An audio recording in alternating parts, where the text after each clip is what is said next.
Today, we're diving into a concept that honestly feels like it's been ripped straight from a sci-fi novel, but it's happening faster than any of us could have imagined. We're talking about the moment your own biology, your own vitality becomes the most valuable asset you possess, a whole new class of digital gold. Let's get right into it. Just let that sink in for a minute. The big idea here is that the next massive gold rush isn't going to be for a digital coin or some new silicon chip. Nope, it's for the data that your body generates every single second of every single day. This is a huge shift in what we as a society consider valuable. We're moving away from external things and turning inward to the very essence of what makes us tick. So how in the world do we get from here to there? Well, here's the roadmap for today's explainer. First, we're going to talk about the era we all know and live in, the quantified self, and explore why it's basically coming to an end. Then, we'll get into what's replacing it, your body's very own digital twin. From there, we'll break down how this incredible new value gets unlocked, what this new bioeconomy actually looks like, and finally, what it really means to own your biological future. All right, let's kick things off with Section 1. Look, for the last 10, maybe 15 years, we've been living in the age of the quantified self. You know what I'm talking about? Fitbits, Apple Watches, all those gadgets tracking our steps, our heart rate, our sleep. And the goal was pretty simple. Get some personal insights, maybe get a little healthier. But that entire way of thinking, it's about to look as old-fashioned as a dial-up modem. This slide really just lays it all out, the before and after. On the left, you've got quantified self 1.0. The metrics are, let's be honest, kind of basic. Steps, heart rate. The goal? Simple fitness tracking. It's all about personal insight. But now, look at the right side. This is Biosovereignty 2.0. We're not talking about steps anymore. We're talking about molecular signatures, real-time biomarkers. The goal isn't just to track your fitness, it's asset management. Think about that. And the value isn't just some personal aha moment, it's actual economic liquidity. We are making a quantum leap from just counting our steps to actually valuing the molecules flowing through our veins. And, this really gets to the heart of the paradox that's driving this entire shift. We are absolutely swimming in health gadgets. We can track almost anything we want. But here's the crazy part. With all this data, we're not actually getting ahead of the curve. We're amazing at reacting to health problems once they show up, but we are just terrible at actually preventing them in the first place. And this number right here just perfectly illustrates the problem. A 2025 review in a little journal called Nature Biomedical Engineering found that despite all of our fancy tech, only a shocking 8% of adults in the US get what's considered adequate preventative care. 8. That is a massive, gaping hole between the data we're collecting and the results we're getting. It's pretty clear proof that the current system is fundamentally broken. So yeah, the old model has basically hit a brick wall. The data is just too superficial. Counting steps tells you nothing about your cellular health. It has no deep physiological context that can help you predict and prevent disease. It was never, ever designed to have economic value. And most importantly, it's stuck in this old loop of treating you after you get sick, not keeping you healthy before it happens. This whole foundation is crumbling, and it's making way for something completely different. So, if the old model is broken, what's taking its place? Well, that brings us right into Section 2, the incredible technology that's building a high-fidelity, always-on, digital version of you. The absolute bedrock of this new world is continuous monitoring. So forget about your annual physical, right? That's just one single snapshot of your health on one random Tuesday. This is a nonstop, real-time stream of your body's molecular activity. It's really the difference between looking at a single photograph and watching a live, high-definition movie of your own internal biology. Now, when you have that continuous stream of data, you can build this, a digital twin. And this is a dynamic, virtual model of your specific body. This isn't some generic health app. It's a simulation of you, built from your unique biomarkers. And the real magic here isn't just tracking what you did yesterday. It's the ability to run simulations to model your future health, to see what's coming, and to flag problems long before they ever become serious. And that brings us to the absolute core concept of this entire deep dive, the metabolic reserve. So if your digital twin is the model, then your metabolic reserve is its net worth. It is the untapped economic equity that exists within that fire hose of high-fidelity biological data. It's the recognition that this information, your unique molecular signature, is an incredibly valuable sovereign data asset. It is, and this is not an exaggeration, your body's very own high-yield savings account.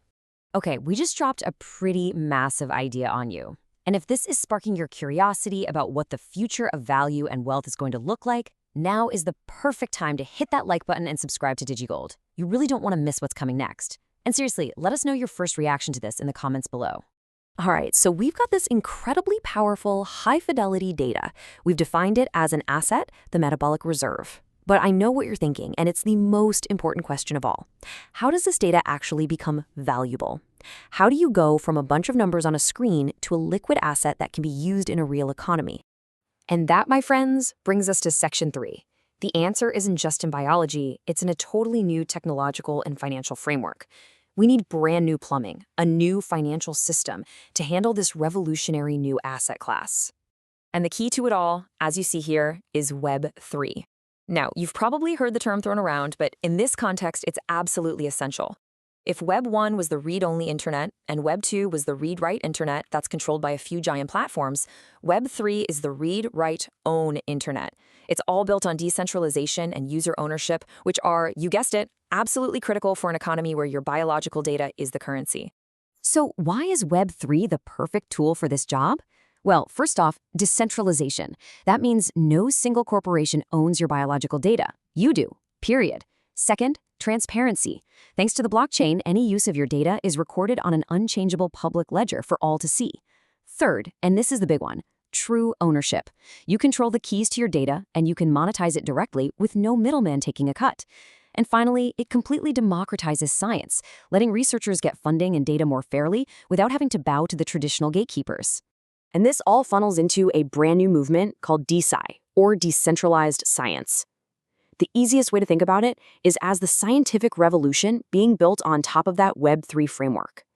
DeSci is using all these tools to create a new public infrastructure for research, one that's designed from the ground up to be more fair, more open, and accessible to everybody, not just a select few inside major institutions. Now for Section 4, let's talk about turning all this theory into a real functioning economy. We've got the asset, our metabolic data, we've got the financial plumbing, Web 3.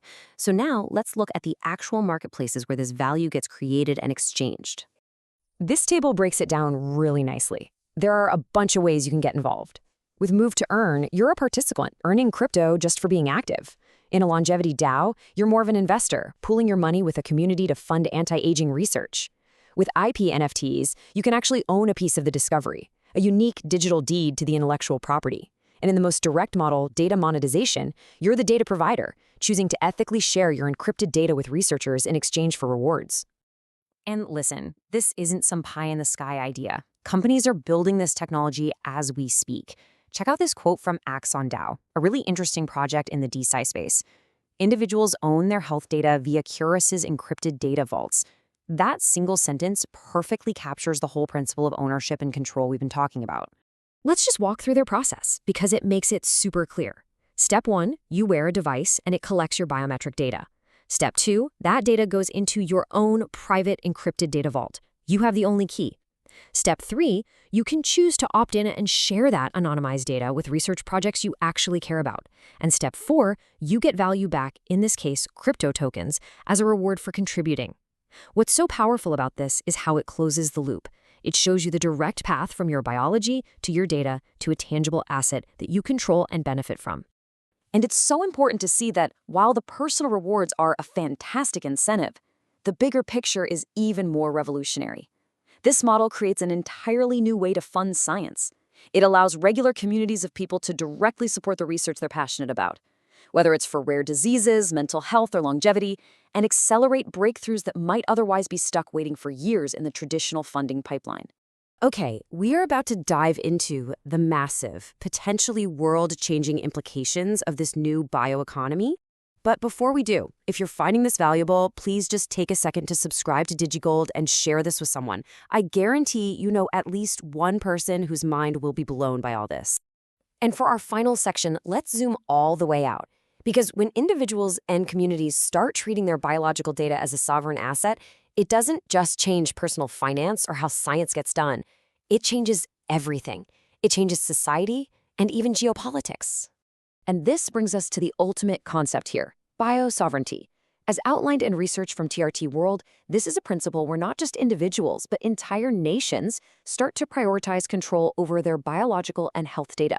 They begin to treat it as a strategic national asset on the same level as oil reserves or semiconductor factories. It's about having the final say and ultimate authority over the data that defines your physical self and even your entire population. So let's just wrap it all up with the key takeaways from today. First, your biological data is making the huge shift from a simple personal insight tool into a liquid financial asset. Second, Web3 and the blockchain are providing the secure foundation for this whole new economy. Third, you have multiple ways to participate as a data provider, an investor, or even a researcher in DeSci. Fourth, this creates brand new ways to fund science and speed up health breakthroughs. And finally, the ultimate goal, the end game, is bio-sovereignty, true, undeniable ownership of your physical self. I'm going to leave you with one final, very provocative thought.